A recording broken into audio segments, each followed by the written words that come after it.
What's going on, everyone? I just got back from a run, everyone. Yeah, this is a quick walkthrough or overview reminder for both more advanced athletes, people who've been running for a while, as well as folks newer to running. And this is sort of talking about, how do we develop our joints and stuff, especially if like you go on a 5 mile run, even if you do, 2, 3 miles, 1 mile.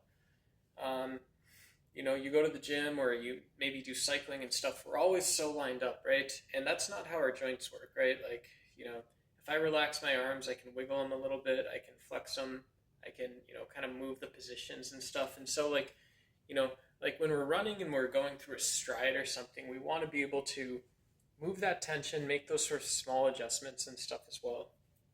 So I'll talk about both these things. The first is this is maybe not the best camera angle, so sorry, but the idea is right, right enough. So, if I've got a box here, and I'm facing you with my shoulders, all this stuff, just relax. If I was gonna look at my phone, I would just do that, right? Like, look at the camera, okay? Look at that tree over there, whatever. Look at the sidewalk right ahead of you or something, no problem. And so that's we can definitely just settle into that position where we look at something and our body starts adjusting to it. The other thing though is if I look at something like ankle flexion, right? Just nice and gentle, nice and gentle. I can have my foot turned out a little bit, even these really subtle adjustments. And when I think of that sort of motion, even just going up on my toes or something, even making it really small, and then I start thinking about having my hips underneath me, right? So just a decent posture that I can settle into. I can do that in that super linear fashion, and I can do that sort of turning with my hips underneath me, all this stuff. All of it kind of works well, right? And so this is one way to do this, to just kind of start exploring these motions on our body and stuff like that, right? If you want to, sure, you can jump into strength training, right? I've got 40-pound dumbbells, so for most runners, this is maybe even too much, or it's just enough, it's a good weight or something. So sure, why not? This isn't a problem for me. I can adjust my feet. I can go pigeon-toed a little bit and do this. I can turn one foot out. I can stagger, and I can do all this stuff. There's literally no problem or anything there. And I can also just do this with body weight. So I can stand here. If my hips are, I say my hips are underneath me, I maybe get this a little bit novel position where I can still do ankle flexion a little bit.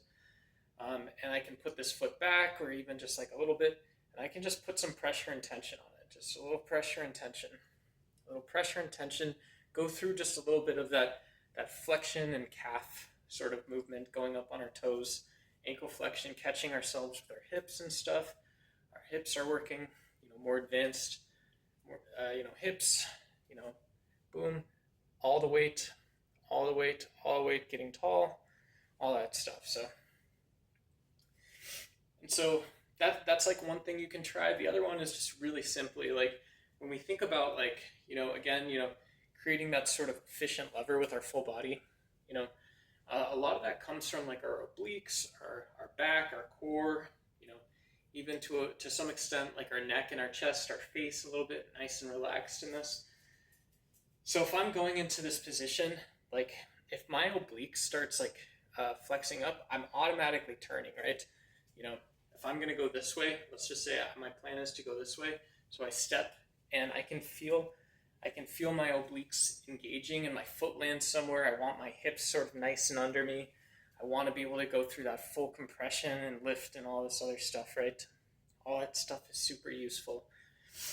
And so it's just something to keep in mind as we're walking, we're warming up, we're cooling down.